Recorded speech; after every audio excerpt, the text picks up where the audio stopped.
the story of Musa and Al-Khadr alayhi salam. This story originates with Prophet Musa alayhi salam giving an amazing speech about Allah's creation and how Allah created the heavens and the earth and what the heavens look like.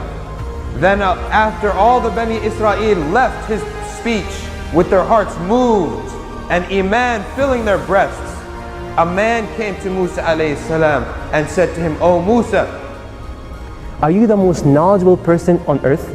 So Musa thinking, I'm the only guy that talked to Allah subhanahu wa ta'ala, I'm the prophet, I received revelation, therefore the answer is yes. That's why he said exactly, I am the most knowledgeable person on earth. Allah subhanahu wa ta'ala reproached Musa alayhi salam, telling him that you should have not said that, you should have attributed the knowledge to Allah subhanahu wa ta'ala, and he should have said, Allahu a'lam. Musa alayhi salam was informed that there was a man more knowledgeable than him. And this man in the Quran is simply abd, a servant, a slave amongst our slaves. He's just a slave, but yet he has something that Musa doesn't have. Allah subhanahu wa ta'ala, as they were walking and he was traveling, he said, Moses, look at that bird. And he watched the bird. And he said, watch as the bird takes a drink from the ocean. Allah said, O Moses, the knowledge that you have been given is like the sip of water that that little bird took from the river in comparison to the whole river. So Allah subhanahu wa ta'ala revealed to Musa alayhi salam, Ya Musa, I have one of my slaves in Majma' al-Bahrain who knows more than you. Do you know what he said? How can I find him? When you see a big rock, there's going to be a man there. Now Musa said, there may be many rocks, so how do I know? Give me another sign. He said, take a fish or a dead fish and put it in a bowl. When that fish comes to life, then you'll know that that man was there. So he took his boy. And Musa alayhi salam told him, all what you gotta do is what? Grab that lunchbox, and the moment you see the fish missing, what do? You tell me, and this indicates that the man we're looking for is right here. Prophet Musa alayhi salam says, I will not quit until I find this man, even if I have to walk a long time until I find the place where the two seas parts, which means where the river splits and two rivers come together, even if I have to walk for an eternity. This is the Prophet Musa alayhi salam. He speaks to Allah subhanahu wa ta'ala. As they were walking, they saw a rock where they chose to settle and relax. So Musa alayhi salam sat along with Yusha and Nun, they slept. When they slept, what happened? Allah subhanahu wa ta'ala ordered that water, because they're walking on the shore, right? The seashore. The water came somehow and some drops on the fish. And then the fish came back to life. That fish jumped out of that lunchbox and made its trace towards the water and then jumped in. When they woke up, Musa alayhi salam walked along with Yusha bin Nun. And Yusha did not notice the fish was missing. They kept walking and walking all day until the night came, until they both slept, until they both woke up. And then he asked Yusha, get us some lunch. And then Yusha remembered the fish. And he said, oh Musa, I remember now, Shaitan made me forget to tell you that that fish woke up and jumped out of the bowl and into the river and swam away some ways back. The fish jumped out of the bowl and swam away. Is that something you would forget?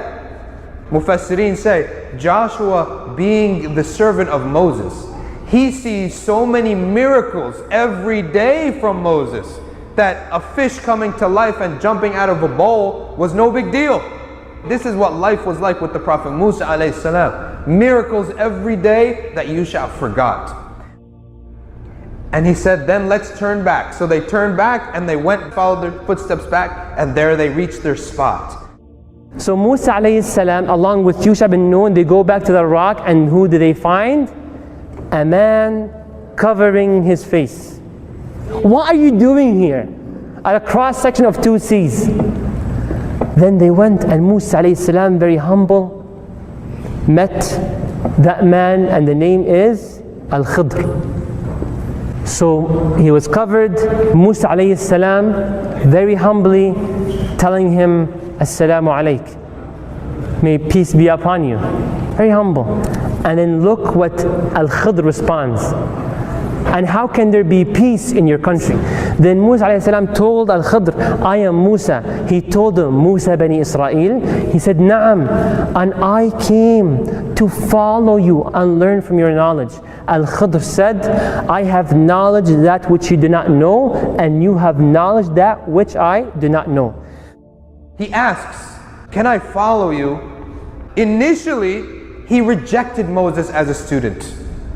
He said, you cannot withstand being with me. You can't take it. Moses then pleaded with him. Finally, he accepted, but he said a condition. It might not make sense to you, but don't ask me about why am I doing it, what am I doing, where I'm doing it, how I'm doing it, until I tell you. Deal? Deal. And then they moved. And lo and behold, as they're walking by the seashore, they find a group of people on the boat. They went on the ship. Well, did they accept them to jump into the boat? Yes, they did. Did they pay for it? Did they pay the fare? No. They loved Al-Khidr. They respect Al-Khidr. They said, come along, don't worry about paying us, don't worry about it, let's go. Apparently their job, what was it? Is to take people from one place to another place. Just transportation. And Al-Khidr didn't even pay to them. They said, we don't want any money from you. He broke the ship. Did you ruin it to make them drown? Then what did Al-Khidr say? Didn't I say you will not be patient? Then what did Musa say?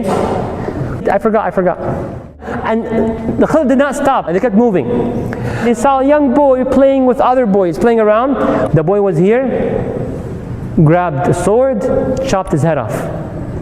A young boy had his head chopped off in front of Musa alayhi salam. The boy was playing with other kids.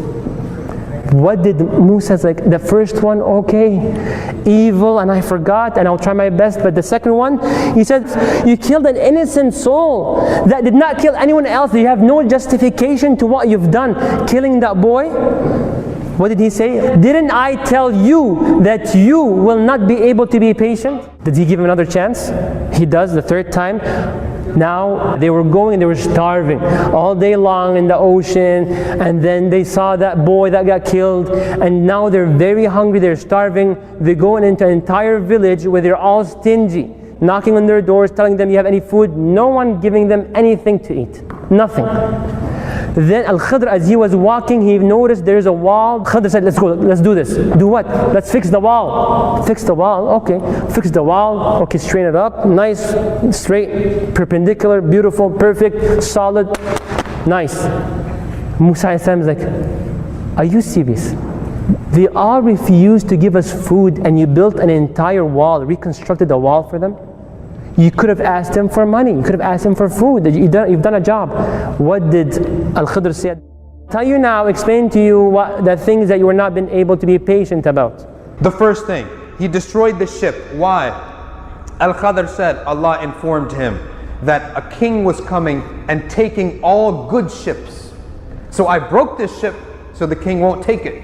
So what is this lesson? Very quickly. It is good coming out of evil. It is also a minor evil putting out a worse evil. So what would you rather? A hole in your ship, or your whole ship is stolen? He killed a boy. Allah told him, Prophet ﷺ said in hadith, this boy was stamped in the book of Allah's will, kafir. He's going to be a very bad boy. And he's going to destroy his family, his parents. Al-Khidr killed him, so that their parents will be alleviated from the tribulation he will bring. Again, a very bad evil, very bad. Losing a child, this is one of the worst things that could happen to a mother and a father. Why? To avoid a far greater evil that he will destroy them, and they may become kuffar as well because of him.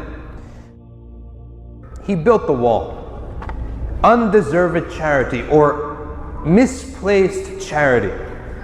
Why? Amongst every evil people, there are some innocent children. And Allah told him, Al-Khidr, under this wall is a treasure for 2 innocent boys in this village. If these people are so wicked, if this wall collapses, they will steal the treasure. And these 2 orphan boys will have no wealth to live off of. So build up this wall again to protect it from the evil people of this village. The purpose of trials and tribulations on the believer is to raise his ranks up. The purpose of trials and tribulations on the believer is to reward him in this world and the next. And therefore, even a calamity for the believer is not a full calamity, it is a blessing in disguise. It is to prevent a bigger calamity, as we have seen in all of these 3 stories. Now, how do you know whether what's happening to you is actually just something to save you from a bigger calamity, or in fact it is a genuine punishment? The response is very simple. Anytime a trial afflicts you, anytime you're in suffering and grief, anytime some problem happens, and it causes you to come closer to Allah subhanahu wa ta'ala, you increase your dua, you increase your dhikr, you give charity, you're always conscious of Allah, you're conscious of your own sins, you're conscious of all of this. So anything that brings you closer to Allah, then know that that calamity is a blessing, even if you don't realize it. You just don't know. You're looking 5 minutes ahead. You don't know the next hour. You don't know the next day. You don't know the next 20 years. Allah knows. If you have true faith in Allah, this calamity is a blessing. You just don't realize it. Who humbles himself in front of Allah, and he understands Allah knows and I don't know. And Allah knows why this is happening. I'll put my faith and trust in Allah. Oh Allah, you have a wisdom. Give me patience to overcome this. Give me ajr and reward to overcome this. Substitute something better. Alleviate my pain. Anytime something brings you closer to Allah, alhamdulillah, this is good news. And it is news that you're on the right path. Everybody's going to be tested and tried. Even the prophets were tested and tried. Nobody has a rosy life. Everybody is tested and tried.